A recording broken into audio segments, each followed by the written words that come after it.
ಆಜಿ ಮಸಾಲಾ. ಎಂತ ಅಡಿಗೆಯ ರುಚಿಯಾಗೋ ರಹಸ್ಯವು 20 ರೂಪಾಯಿ. ಪರಪ್ಪನ ಅಗ್ರಹಾರ ಅಂತ ಕೇಳಿದ ಕೂಡಲೇ ಸೆಂಟ್ರಲ್ ಜೈಲ್ ನೆನಪಾಗುತ್ತೆ. ಈ ಜೈಲ್ನಲ್ಲಿ ಕೈದಿಗಳಿರ್ತಾರೆ.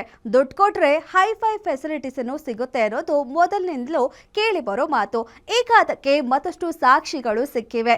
ರೇಪ್ ಕೇಸ್ನಲ್ಲಿ ಜೈಲು ಶಿಕ್ಷೆ ಅನುಭವಿಸುತ್ತಿರುವ ಖೈದಿಯ ಬ್ಯಾರಕ್ನಲ್ಲಿ ಮೊಬೈಲ್ ಸಿಕ್ಕಿದೆ. ಸದ್ಯ ಸೆಂಟ್ರಲ್ ಮತ್ತೆ ಸುದ್ದಿಯಲ್ಲಿದ್ದು ಒಬ್ಬ ಅಧಿಕಾರಿಯ ತಲೆದಂಡ ಕೂಡ ಆಗಿದೆ.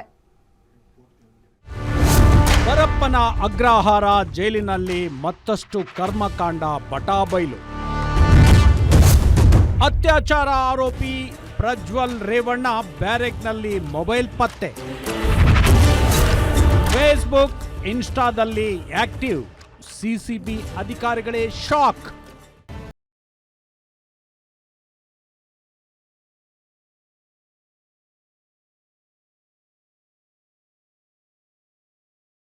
ಯಾರೇ ಬಂದರೂ ಈ ಪರಪ್ಪನ ಅಗ್ರಹಾರ ಜೈಲಿನ ಹಣೆಬರ ಬದಲಿಸಲು ಆಗಲ್ಲ ಅನ್ಸುತ್ತೆ. ಈ ಪರಪ್ಪನ ಅಗ್ರಹಾರ ಜೈಲಿನ ಹಣೆಬರ ಮತ್ತೊಮ್ಮೆ ಬಟಾಬೈಲಾಗಿದೆ.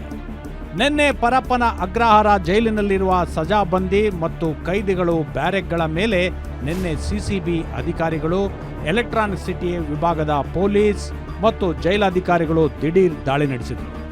ಈ ವೇಳೆ ಪ್ರಜ್ವಲ್ ರೇವಣ್ಣ ಹಾಗೂ ಮತ್ತೊಬ್ಬ ಕೈದಿ ಪ್ರತಾಪ್ ಇದ್ದ ಬ್ಯಾರಿಕ್ನಲ್ಲಿ ಬಟ್ಟೆಗಳ ನಡುವೆ ಆಂಡ್ರಾಯ್ಡ್ ಮೊಬೈಲ್, ಸ್ಯಾಂಡೀಸ್, ಪೆನ್ ಡ್ರೈವ್, ಚಾರ್ಜರ್ ಹಾಗೂ ನೀಲಿ ಬಣ್ಣದ ಪಾಕೆಟ್ ನೋಟ್ಬುಕ್ ಪತ್ತೆಯಾಗಿದೆ. ಮೊಬೈಲ್ ಸಿಕ್ಕ ತಕ್ಷಣ ಪ್ರಜ್ವಲ್ ರೇವಣ್ಣ ಏನೂ ತಿಳಿಯದಂತೆ ಸುಮ್ಮನೆ ನಿಂತಿದ್ರಂತೆ. ತಕ್ಷಣವೇ ಸಿಸಿಬಿ ಇನ್ಸ್ಪೆಕ್ಟರ್ ಪರಪ್ಪನ ಅಗ್ರಹಾರ ಠಾಣೆಯಲ್ಲಿ ಹೊಸ ಪ್ರಕರಣ ದಾಖಲಿಸಿ ಎಲೆಕ್ಟ್ರಾನಿಕ್ ವಸ್ತುಗಳನ್ನು ವಶಕ್ಕೆ ಪಡೆದಿದ್ದಾರೆ. 4-5 ಅವರ್ಸ್ ರೇಡ್ ಅವರು ಮಾಡಿದ್ದಾರೆ.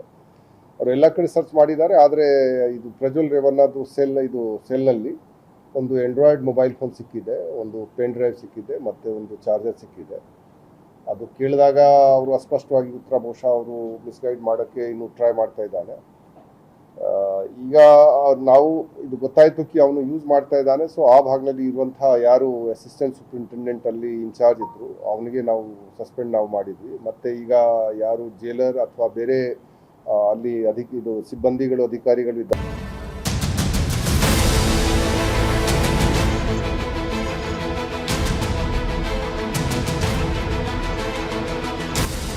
ಇನ್ನು ಹೈ ಪ್ರೊಫೈಲ್ ಕೈದಿ ಬ್ಯಾರೆಕ್ನಲ್ಲಿ ಮೊಬೈಲ್ ಪತ್ತೆಯಾಗಿರುವುದು ಕಾರಾಗೃಹ ಇಲಾಖೆಯಲ್ಲಿ ದೊಡ್ಡ ಸಂಚಲನ ಮೂಡಿಸಿದೆ. ಕರ್ತವ್ಯ ಲೋಪ ಎಸಗಿದ ಹಿನ್ನೆಲೆಯಲ್ಲಿ ಜೈಲಿನ ಅಸಿಸ್ಟೆಂಟ್ ಸೂಪರಿಂಟೆಂಡೆಂಟ್ ಈರಣ್ಣ ರಂಗಾಪುರರನ್ನು ಅಮಾನತುಗೊಳಿಸಲಾಗಿದೆ. ಅಷ್ಟೇ ಅಲ್ಲದೆ ಜೈಲಿನ ಪಿ ಅನುಷ್ ಕುಮಾರ್ ಹಾಗೂ ಜೈಲ್ ಡಿಜಿಪಿ ಅಲೋಕ್ ಕುಮಾರ್ ಅವರಿಗೆ ನೋಟಿಸ್ ಜಾರಿ ಮಾಡಿದ್ದು ಕರ್ತವ್ಯ ಲೋಪಕ್ಕೆ ಕಾರಣ ನೀಡುವಂತೆ ಸೂಚಿಸಿದ್ದಾರೆ. ಕಳೆದ 6ರಂದು ಜೈಲಾಧಿಕಾರಿಗಳು ನಡೆಸಿದ ತಪಾಸಣೆಯಲ್ಲಿ ಸಿಗದ ಮೊಬೈಲ್ ಈಗ ಹೇಗೆ ಬಂತು, ಪ್ರಜ್ವಲ್ಗೆ ಮೊಬೈಲ್ ಕೊಟ್ಟವರು ಯಾರು ಎಂಬುದನ್ನು ತಕ್ಷಣವೇ ತನಿಖೆ ನಡೆಸಿ ಮಾಹಿತಿ ಕೊಡಿ ಎಂದು ಸೂಚಿಸಿದ್ದಾರೆ. ಇನ್ನು ಪರಪ್ಪನ ಅಗ್ರಹಾರ ಪೊಲೀಸರ ಪ್ರಾಥಮಿಕ ವಿಚಾರಣೆ ವೇಳೆ ಹಲವು ಸ್ಫೋಟಕ ವಿಚಾರಗಳು ಹೊರಬಂದಿವೆ. ಬ್ಯಾರಿಕ್ನಲ್ಲಿ ಸಿಕ್ಕ ನೀಲಿ ಬಣ್ಣದ ನೋಟ್ಬುಕ್ ತನ್ನದೇ ಎಂದು ಪ್ರಜ್ವಲ್ ಒಪ್ಪಿಕೊಂಡಿದ್ದಾರೆ. ಮೊಬೈಲ್ ಹಾಗೂ ಚಾರ್ಜರ್ ಮತ್ತೊಬ್ಬ ಆರೋಪಿ ಪ್ರತಾಪ್ಗೆ ಸೇರಿದ್ದು ಎಂದು ಗೊತ್ತಾಗಿದೆ. ನಂತರ ಸರ್ಕಾರಕ್ಕೆ ಒಂದು ಮುಜುಗರ ಉಂಟು ಮಾಡ್ತಾರೆ. ಸೊ ಈ ಪ್ರಕಾರ ನಮ್ಮ ಪ್ರಕಾರ ಇದು ಸರಿ ಇಲ್ಲ. ಯಾರು ಇದಕ್ಕೆ ಕಾರಣೀಭೂತಿರ್ತಾರೆ ಅವ್ರ ಮೇಲೆ ನಾವು ಕಠಿಣ ಕ್ರಮ ಜರುಗಿಸಬೇಕಾಗತ್ತೆ. ಈಗ ಕೂಡ ನಾವು ಮಾಡಿದ್ದೀವಿ. ನಾವು ಬಂದ ನಂತರ ಬಹಳಷ್ಟು ಜನ ನಮಗೆ ಇದು ಬಹಳ ಬೇಜಾರಾಗತ್ತೆ ಅವ್ರ ಮೇಲೆ ಕ್ರಮ ತಗೊಳ್ಳೋಕ್ಕೆ. ಆದರೆ ಯಾವ ಬೇರೆ ದಾರಿನಿಲ್ಲ.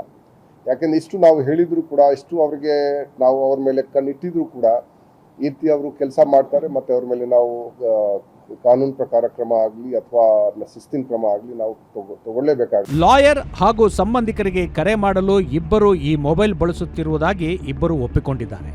ಸೀಜ್ ಆದ ಮೊಬೈಲ್ನಲ್ಲಿ ಫೇಸ್ಬುಕ್ ಮತ್ತು ಇನ್ಸ್ಟಾಗ್ರಾಮ್ ಸೇರಿದಂತೆ ನೆಟ್ಫ್ಲಿಕ್ಸ್ ಹಾಗೂ ಪ್ರೈಮ್ ವಿಡಿಯೋ ಆ್ಯಪ್ಗಳು ಪತ್ತೆಯಾಗಿವೆ. ಸದ್ಯ ಈ ಆ್ಯಪ್ಗಳ ಪಾಸ್ವರ್ಡ್ ತಿಳಿಯದೆ ಹಿನ್ನೆಲೆಯಲ್ಲಿ ಸಿಸಿಬಿ ಪೊಲೀಸರು ತಾಂತ್ರಿಕ ತನಿಖೆ ತೀವ್ರಗೊಳಿಸಿದ್ದಾರೆ. ಅದೇನೇ ಹೇಳಿ, ಸರ್ಕಾರ ಎಷ್ಟೇ ಕಟ್ಟುನಿಟ್ಟಾದ ಕ್ರಮಕ್ಕೆ ಸೂಚಿಸಿದರೂ ಸಹ ಜೈಲಿನಲ್ಲಿ ನಡೆಯುತ್ತಿರುವ ಅಕ್ರಮಗಳಿಗೆ ಬ್ರೇಕ್ ಬೀಳದಿರುವುದು ಒಂದು ವಿಪರ್ಯಾಸವೇ ಸರಿ. Ajay Kumar, crime bureau, guarantee news, Bengaluru.